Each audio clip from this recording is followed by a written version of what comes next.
இதே நேரம் கெஹலியவுக்கு தொடர்ந்தும் விளக்கமறியல் என்பதாக இன்னும் ஒரு தகவலையும் நாங்கள் இவ்வாறு அவதானிக்கலாம். தமிழன் பத்திரிகையில் வெளியாகி இருக்கிற செய்தி, முன்னாள் அமைச்சர் கேலி ரம்புக்வெல்ல தொடர்ந்தும் நீதிமன்ற விசாரணைகளுக்கு உள்ளாக்கப்பட்டு வருகிற நிலையில் லஞ்ச ஊழல் விசாரணை ஆணைக்குழுவால் ஊழல் குற்றச்சாட்டு செய்த சந்தேகத்தின் அடிப்படையில் முன்வைக்கப்பட்டுள்ள 3 முறைப்பாடுகள் தொடர்பில் கைது செய்து விளக்கமறியல் வைக்கப்பட்டுள்ள முன்னாள் அமைச்சர் கேலி ரம்புக்வெல்ல எதிர்வரும் 3ஆம் தேதி வரை தொடர்ந்தும் விளக்கமறியல் வைக்குமாறு கொழும்பு பிரதான நீதிவான் தனுஜா லக்மாலி இவ்வாறு உத்தரவிட்டிருக்கிறார். இந்த வழக்கில் சந்தேக நபராக முன்னாள் அமைச்சர் கேலி ரம்புக்வெல்லவின் மகனான ரமித் ரம்புக்வெல்லவை பெயரிடுவதற்கு நீதிவானால் லஞ்ச ஊழல் விசாரணை ஆணைக்குழுவுக்கு அனுமதி வழங்கப்பட்டிருக்கிறது.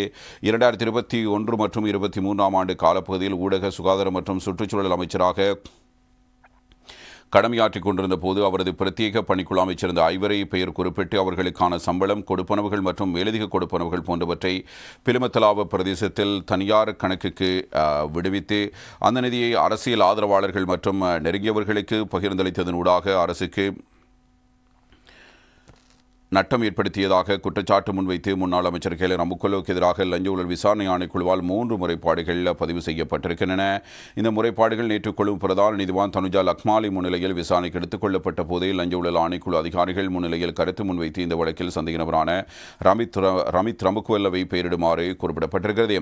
ரமித் ரம்புக்வெல்ல கருத்து முன்வைப்பதற்காக லஞ்ச ஊழல் ஆணைக்குழுவில் முன்னிலையில் ஆஜராகுமாறு அறிவித்தல் விடுக்கப்பட்டிருந்த போதிலும் அவர் இதுவரையில் வாக்குமூலம் வழங்கவில்லை என்று அதிகாரிகள் நீதிமன்றத்துக்கு அறிவித்திருக்கிறார்கள். சந்தேக நபர் சார்பில் நீதிமன்றத்தில் ஆஜரான ஜனாபிசரத்தினை காலிங்க இந்திரதிச தனது கட்சிக்காரரை பணியில் விடுவிக்குமாறு கோரிக்கை முன்வைத்திருக்கிறார். இந்த நிலையில் இந்த சம்பவம் தொடர்பான விசாரணைகள் தொடர்ந்து முன்னெடுக்கப்பட்டு வருவதாக லஞ்ச ஊழல் ஆணைக்குழு அதிகாரிகள் தெரிவித்திருக்கிறார்கள்.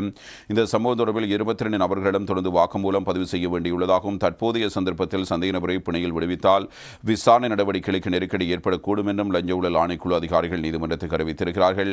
இந்த விசாரணை நடவடிக்கைகள் தொடர்பில் மேலும் 22 நபர்களிடம் வாக்குமூலம் பதிவு செய்ய உள்ளமையால் விசாரணைக்கு கால அவகாசம் தேவைப்படும் என்று சுட்டிக்காட்டியுள்ள நீதவான் அது தொடர்பில் எதிர்வரும் 3ஆம் தேதி வரை தொடர்ந்து விளக்கமறியல் வைக்குமாறு உத்தரவிடப்பட்டுள்ளது. மேலும் இந்த சம்பவத்தில் சந்தேக நபராக பெயர் கூறப்பட்டுள்ள ரமித் ரம்புக்வெல்லவை இன்று லஞ்ச ஊழல் விசாரணை ஆணைக்குழுவில் ஆஜராகுமாறும் வாக்குமூலம் வழங்குமாறும் நீதவானால் மேலும் உத்தரவு பிறப்பிக்கப்பட்டிருக்கிறது.